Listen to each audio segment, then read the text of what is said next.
അസ്സലാമു അലൈക്കും വറഹ്മത്തുള്ളാഹി വബറകാതുഹു. ഹലോ ഫ്രണ്ട്സ്, എല്ലാവർക്കും പ്രവാചക ചരിത്രത്തിലേക്ക് സ്വാഗതം.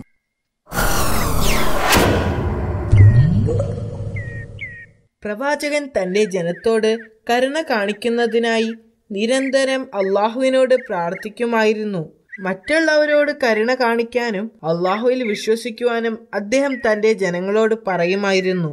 ഒരിക്കൽ അദ്ദേഹത്തിന്റെ കൂടെയുള്ള ഒരാൾ പ്രവാചകന്റെ അത്ഭുതത്തെക്കുറിച്ച് പറഞ്ഞു. പ്രവാചകൻ മരണത്തിൽ നിന്ന് 4 പേരെ ജീവിതത്തിലേക്ക് കൊണ്ടുവന്നിട്ടുണ്ട്. ഇത് കേട്ട് ജൂതന്മാരിൽ ഒരാൾ ഈ അടുത്തു മരിച്ച ഒരാളുടെ ചേതനയേറ്റ ശരീരത്തെ പുനർജീവിപ്പിക്കാൻ പറഞ്ഞു. സാം എന്ന ആളെ ജീവിതത്തിലേക്ക് കൊണ്ടുവരാൻ ആവശ്യപ്പെട്ടു. ആളുകൾ പ്രവാചകനോടൊപ്പം അയാളുടെ കല്ലറയുടെ അടുത്തേക്ക് പോയി. അവിടെ നിന്നും അയാളെ ജീവിതത്തിലേക്ക് തിരിച്ചു കൊണ്ടുവരാൻ വേണ്ടി അള്ളാഹുവിനോട് അദ്ദേഹം പ്രാർത്ഥിച്ചു. എന്തൊരു അത്ഭുതം! അയാൾ ആ കല്ലറയിൽ നിന്നും ജീവനോടെ എഴുന്നേറ്റ് വന്നു. ഒരിക്കൽ പ്രവാചകൻ തന്റെ അനുയായികളോട് 30 ദിവസം നോമ്പ് അനുഷ്ഠിക്കാൻ ആവശ്യപ്പെട്ടു. അവർ സമ്മതിക്കുകയും അവർ ഉപവാസം ആരംഭിക്കുകയും ചെയ്തു. 30 ദിനരാത്രങ്ങൾ ഉപവസിച്ചതിനു ശേഷം ശിഷ്യന്മാർ അദ്ദേഹത്തോടൊപ്പം മരുഭൂമിയിലേക്ക് യാത്രയായി. പ്രവാചകനോടൊപ്പം ആയിരക്കണക്കിന് ആളുകൾ അദ്ദേഹത്തെ അനുഗമിച്ചിരുന്നു. അനുയായികളിൽ പലരും രോഗബാധിതരായിരുന്നു. പ്രവാചകൻ അവരെ സുഖപ്പെടുത്തുമെന്ന് അവർ വിശ്വസിച്ചു. ഒരു സംഘം ആളുകൾ പ്രവാചകന് എതിരായിരുന്നു. പ്രവാചകൻ എവിടെ പോയാലും അവർ കൂടെയുണ്ടാകും. അവർ കൂടെ പോയിരുന്നത് അദ്ദേഹത്തെ പരിഹസിക്കാനും അവസരം കിട്ടുമ്പോഴെല്ലാം നിന്ദിക്കാനുമായിരുന്നു. 30 ദിവസം ഉപവാസ ശേഷം സത്യനിഷേധികൾ പ്രവാചകനോട് ചോദിച്ചു, അവർക്ക് ആകാശത്ത് നിന്നും ഭക്ഷണം ലഭിക്കുമായിരുന്നെങ്കിൽ അവരുടെ ഉപവാസം അള്ളാഹു സ്വീകരിച്ചു എന്ന് ഉറപ്പാക്കാമായിരുന്നു. അവർ ഉപവാസം അവസാനിപ്പിക്കുന്ന ആ ദിവസം എന്തെങ്കിലും പ്രത്യേക ഭക്ഷണം കഴിക്കാൻ അവർക്ക് ആഗ്രഹമുണ്ടെന്ന് അറിയിച്ചു. അവിടെ ആയിരക്കണക്കിന് ആളുകളുണ്ടായിരുന്നു. ഇത്രയും പേർക്ക് ഭക്ഷണം എത്തിക്കാൻ പ്രവാചകനെ സാധിക്കില്ല എന്ന് അവർക്കറിയാമായിരുന്നു. പ്രവാചകൻ അവരുടെ ആവശ്യങ്ങൾ അംഗീകരിച്ചു. എന്നിട്ട് അല്പം മാറിയിരുന്ന് അള്ളാഹുവിനോട് പ്രാർത്ഥിച്ചു. എന്തൊരു അത്ഭുതം! പ്രവാചകന്റെ പ്രാർത്ഥന ദൈവം സ്വീകരിച്ചു. ആകാശത്ത് നിന്ന് ധാരാളം ഭക്ഷണം വന്നു. താഴെയൊരു മേഘവും മുകളിൽ മറ്റൊരു മേഘവും. മലക്കുകൾ ചുറ്റും നിന്നുകൊണ്ട് ഭക്ഷണം താഴോട്ട് കൊണ്ടുവന്നു. സാവധാനത്തിൽ അത് താഴേക്ക് വന്നു. ആ സമയത്ത് പ്രവാചകൻ തന്റെ പ്രാർത്ഥനകളിൽ മുഴുകിയിരിക്കുകയായിരുന്നു. ആഹാരം പ്രവാചകന്റെ തൊട്ടടുത്ത് വന്ന് നിന്നു. ഒരു വെളുത്ത തുണി കൊണ്ട് അത് മൂടിയിരുന്നു. അള്ളാഹുവിന്റെ നാമത്തിൽ പ്രവാചകൻ മെല്ലെ ആ തുണി എടുത്തു മാറ്റി. മൂടിയിരുന്ന ആ തുണി മാറ്റിയപ്പോൾ ചുറ്റും കൂടി നിന്ന ആളുകൾ അത്ഭുതത്തോടെ അതിലേക്ക് നോക്കി. 7 വലിയ മീനും 7 അപ്പവും വിനാഗിരിയും ഉപ്പും തേനും മറ്റ് പഴങ്ങളും ഉണ്ടായിരുന്നു. അതിന് കൊതിപ്പിക്കുന്ന മണം ഉണ്ടായിരുന്നു. അവർ ഇതിനു മുൻപ് ഇതുപോലെ ഒരു മണം അനുഭവിച്ചിട്ടില്ലായിരുന്നു. അപ്പോൾ ഈസാ നബി അവിശ്വാസികളോട് അതിൽ നിന്ന് കഴിക്കാൻ പറഞ്ഞു. താങ്കൾ അതിൽ നിന്ന് എടുത്ത് കഴിക്കുന്നത് കണ്ടതിന് ശേഷം മാത്രമേ ഞങ്ങൾ കഴിക്കുകയുള്ളൂ എന്ന് അവർ പ്രവാചകനോട് പറഞ്ഞു. ഇത് ആവശ്യപ്പെട്ടത് നിങ്ങളാണ്, അതുകൊണ്ട് ആദ്യം നിങ്ങൾ ഇത് കഴിക്കണം. പ്രവാചകൻ അവരോട് ആവശ്യപ്പെട്ടു. പക്ഷേ സത്യനിഷേധികൾ അത് നിരസിച്ചു. അപ്പോൾ പ്രവാചകൻ ദരിദ്രരും രോഗികളും അന്ധരും അംഗവൈകല്യമുള്ളവരുമായ ആളുകളോട് അതിൽ നിന്ന് കഴിക്കാൻ ആവശ്യപ്പെട്ടു. അവർ 1000-ഓളം ആളുകൾ ഉണ്ടായിരുന്നു. അവരെല്ലാവരും അത് കഴിച്ചു.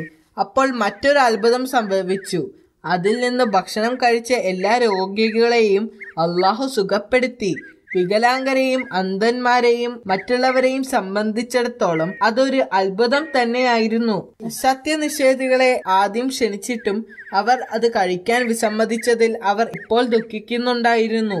ഈ സദ്യയുടെ വാർത്ത അതിവേഗം പരന്നു. ആ വാർത്ത നഗരത്തിലുമെത്തി. ആയിരക്കണക്കിന് ആളുകൾ ഈ ദിവ്യ സദ്യക്ക് സാക്ഷ്യം വഹിക്കാൻ അങ്ങോട്ട് യാത്രയായി.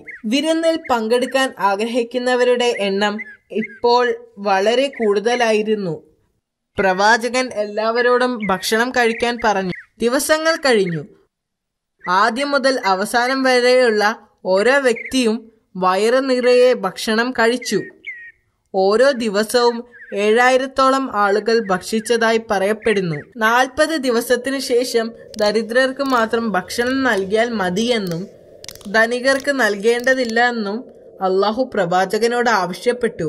പ്രവാചകൻ ജനങ്ങളോട് സത്യസന്ധരായിരിക്കണമെന്ന് മുന്നറിയിപ്പ് നൽകുകയും ധനികരായ ആളുകൾ വിരുന്നുകളിൽ നിന്ന് അകന്നു നിൽക്കണമെന്നും ആവശ്യപ്പെടുകയും ചെയ്തു. കൂടാതെ ദരിദ്രരോട് ഭക്ഷണം നാളത്തേക്ക് കരുതി വെക്കണമെന്ന് ആവശ്യപ്പെടുകയും ചെയ്തു. എന്നാൽ ജനങ്ങൾ പ്രവാചകൻ പറഞ്ഞത് ശ്രദ്ധിച്ചില്ല. ധനികർ പാവപ്പെട്ടവനായി അഭിനയിച്ച് ഭക്ഷണം കഴിച്ചു.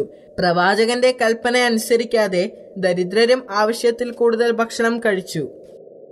അതിന്റെ ഫലമായി ഭക്ഷണം എവിടെ നിന്നാണോ വന്നത് അങ്ങോട്ട് തന്നെ ഉയർത്തപ്പെട്ടു. ആളുകൾ ഈ അത്ഭുതത്തെക്കുറിച്ച് ദിവസങ്ങളോളം സംസാരിച്ചു. ഒരു രാത്രിയിൽ മഹത്തായ 2 പ്രവാചകന്മാരായ യഹ്യ അലൈഹിസ്സലാമും സക്കരിയ അലൈഹിസ്സലാമും ഭരണാധികാരികളാൽ കൊല്ലപ്പെട്ടു. ആ രാത്രിയിൽ ഈസാ നബിയുടെ മേൽ ഒരു അശരീരിയുണ്ടായി. ഇസ്രായേൽ ജനത്തെ വിളിച്ചുകൂട്ടി പ്രബോധനം നടത്താൻ അള്ളാഹു പ്രവാചകനോട് കൽപ്പിച്ചു.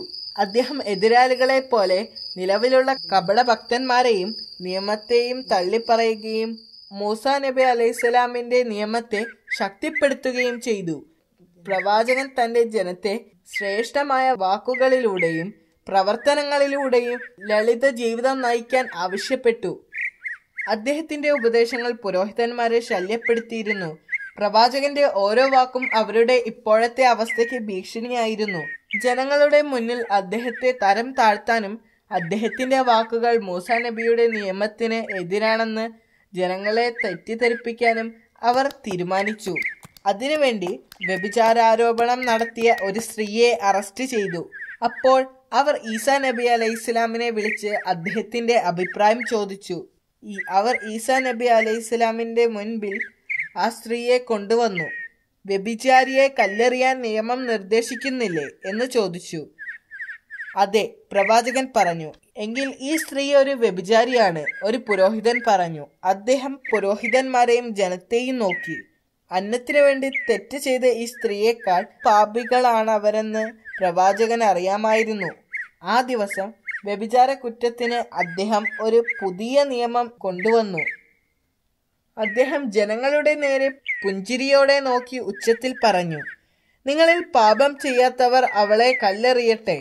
എന്നാൽ ചുറ്റും നിന്ന ആളുകൾ ഒന്നും മിണ്ടുന്നില്ല. ആരും അവളെ കല്ലെറിയാൻ ധൈര്യപ്പെട്ടില്ല.